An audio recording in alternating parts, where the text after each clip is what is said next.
Right, but you were saying that, I guess we talked about the fact that inclusion and inclusivity is beyond gender. Right? It's beyond gender, yes. Which I thought was really interesting when you raised the point about manuals. The manuals, Yeah. So, yeah, There are too many. please. I mean, even now we talk about parity on panels, just events in the event space. We do a lot of events. We host a lot of events at Impact Invest in Ghana, Scale Up Africa. We do a lot of convenings. But you still find events that you go to and it's all men on a panel. It's unacceptable. There are too many amazing women doing amazing things who are professionals in their fields. We need to be strategic and intentional about making sure that women are represented, that you're educating people about some of the women's issues, the issues that women face, whether it's menopause, maternity. These are all issues that women face. It's up to you men, sorry to say men, to actually brush up on what's going on, what affects women, half of the workforce.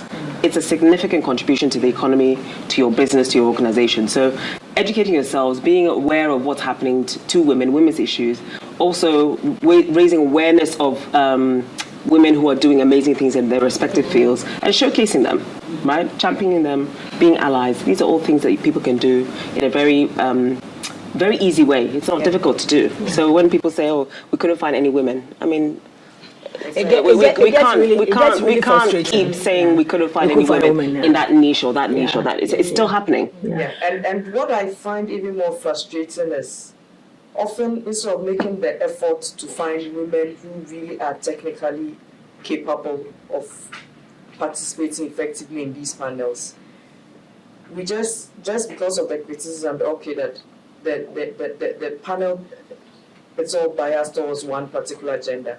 We just pick on any other person and just put the person in the panel. Whether the person is clearly competent or not to effectively participate is not something. So you constantly get this thing that sometimes you are being called to join a panel and it's just for you to tick a box. To be counted, for you to count the numbers, rather than what you really are there to do.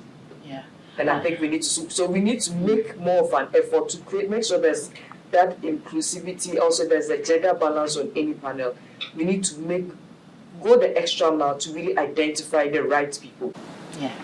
So I also find a bit frustrating, especially what Barbara you just said.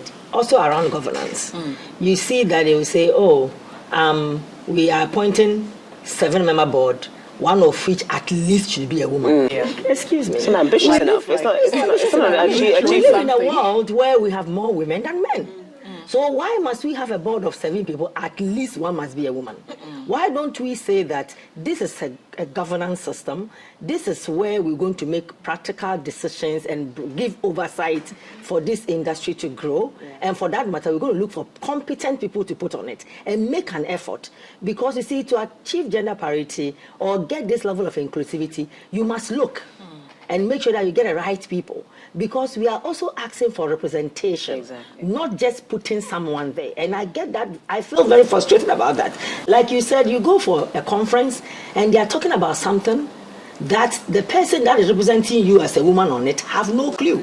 And so the essence of it is that it's a manual, let's find a woman and put her there. And so please, if you want to help women, help us to shine. Don't make us look bad.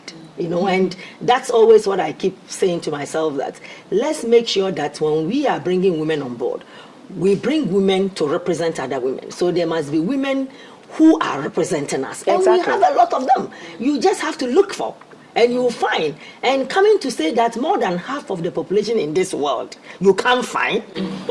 And it's so embarrassing when I think it's very embarrassing. Yes, people should not even say it.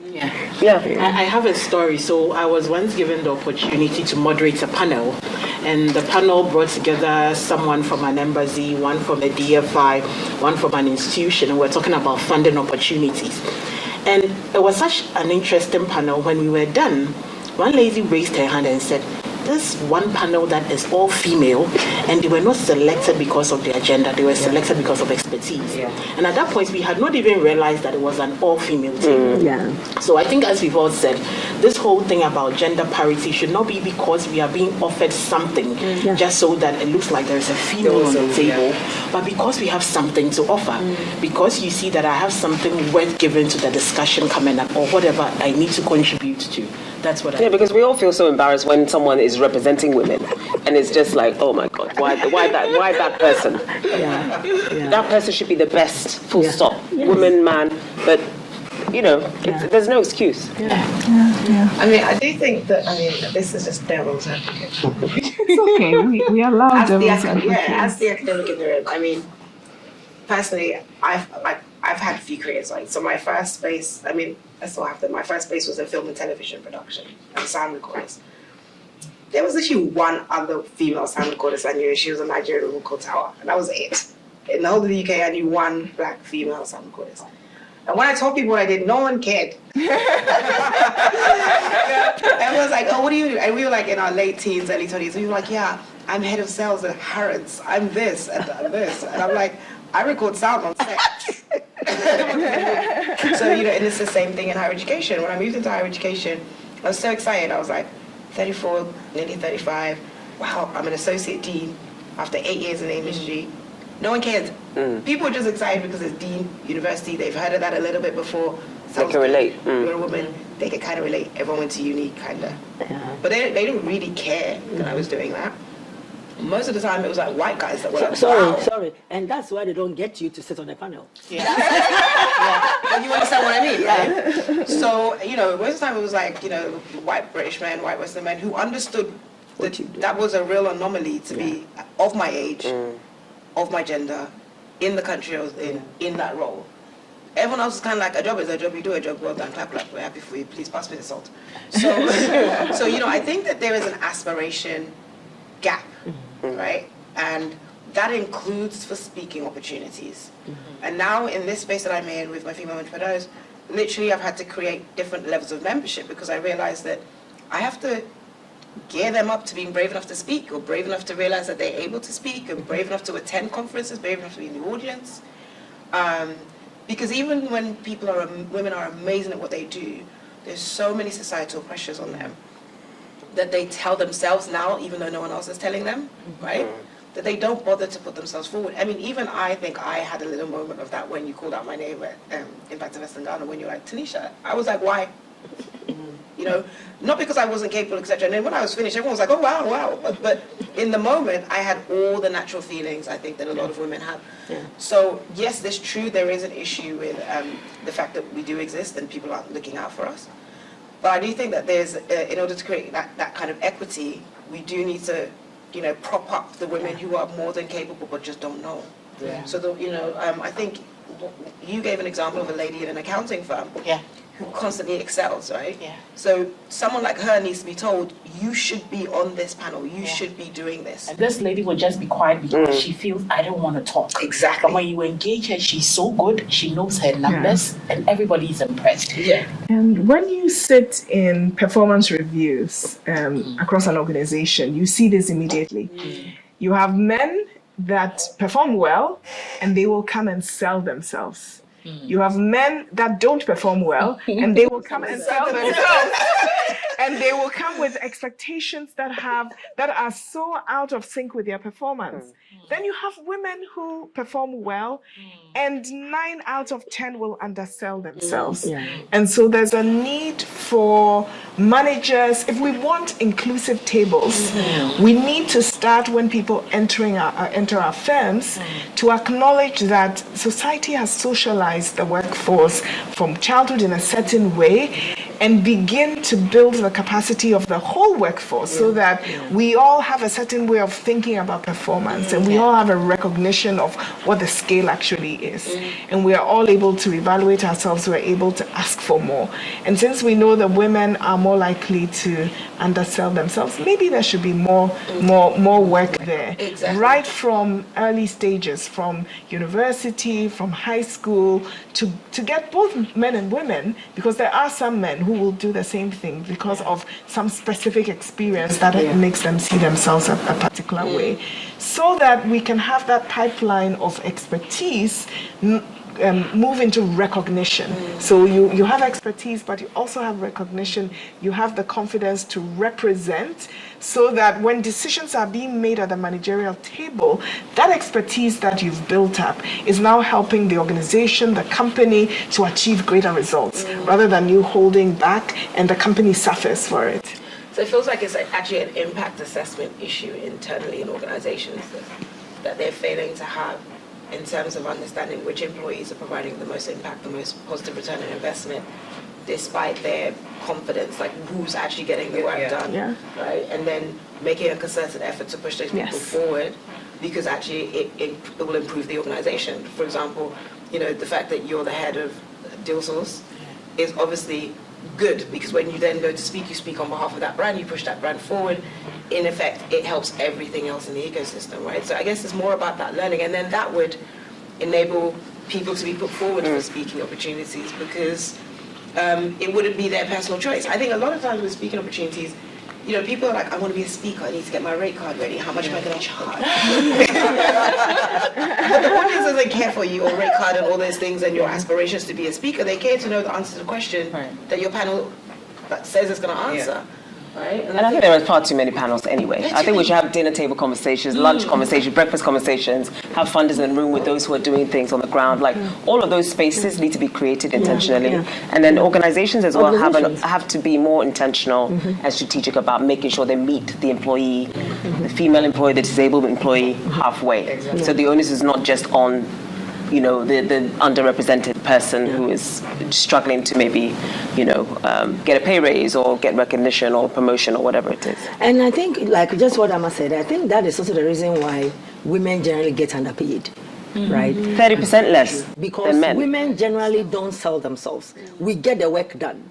We don't sell ourselves. So if you are not intentional to look at what they are doing and help them, you realize that at all times they will get the work done, but they will not come and say, and I did this, and I did that, and I did that. And so they are invisible, right?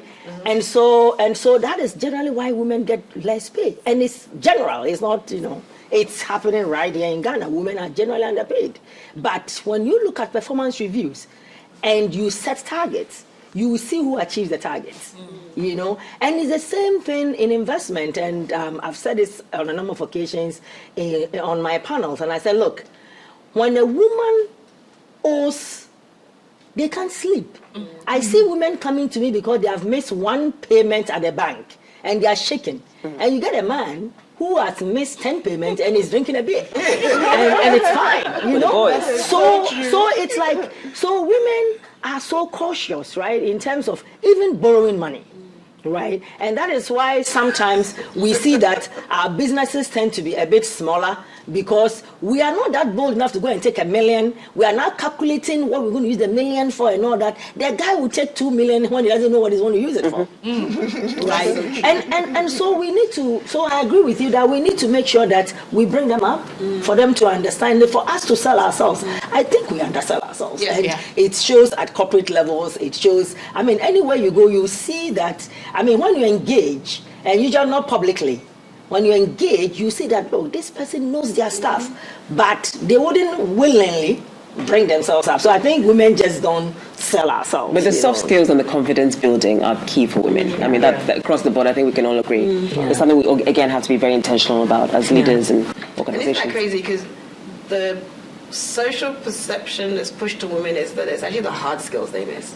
But actually, they're excellent. Technically, excellent. Excellent. Yeah. The problem is just the soft skills. Is that, yes, and I guess we are used to, maybe it's whether it's a cultural thing or a societal issue, but we're just used to keeping to the background, being the quieter ones, or at least I believe on things that border on technicalities. And so usually we need some additional encouragement to want to speak out. I remember in my work in agricultural finance, where I had gone to one of these rural communities to interact with some beneficiaries or farmers on a project we were working with. And the company that was promoting this project had all the time had been looking at the benefits of the project from the angle of how we had increased farmers' income. And whenever we went to these communities and you're interacting with the farmers, first, interestingly, the men would sit in front, the women would usually gather at one side, usually in the back row. And whenever you start telling them, encouraging them to share their experiences, it's always the men who speak, the women. Until you point out a woman and ask her to speak, usually you will not get anything. In this instance, so when the men were all talking about how with increased incomes, they had increased the size of their farms, they were able to do this, that. So we asked the women to now speak. They were quiet, so we had to point out a few. And one person got out, and it was interesting the angles she brought in. Wow. That because of that whole project, previously they would have to carry their harvests. The husbands will give them the harvest, and they have to carry it to the market to go and sell. In the markets, they measure it with bowls, so they lose a lot of grain. So when they come back home, it becomes an argument with their husbands. They even get beaten up. Yes, because you went with 7 bowls, and I was expecting this amount of money. But in the process of measuring from one sack to the other, they lose some of the grain. So maybe they end up with 6 or 6.5. So there's some shortfall in the money. But now with this project, they are using scales. Right. So it's very easy for them, all of them, to verify the weight. So there's no more peace at home. The effect is on domestic violence. Wow. Something that those who dreamt of the project never ever. So through an economic project, you are now also helping to address some social. If we had not spoken to the women, that impact would not probably have been reported. So this is why it's always important to hear ideas from different areas and this goes beyond gender, different segments of society, because it helps us make more and better informed decisions. So it's always very important, and it's not just about those who are willing to speak. We need to encourage and give everybody the chance to have their say. Good one. Isn't that interesting?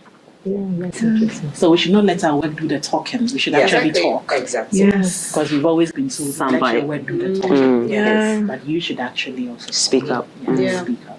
Put down a t-shirt. Yeah, that's a really good quote of the day, Justina.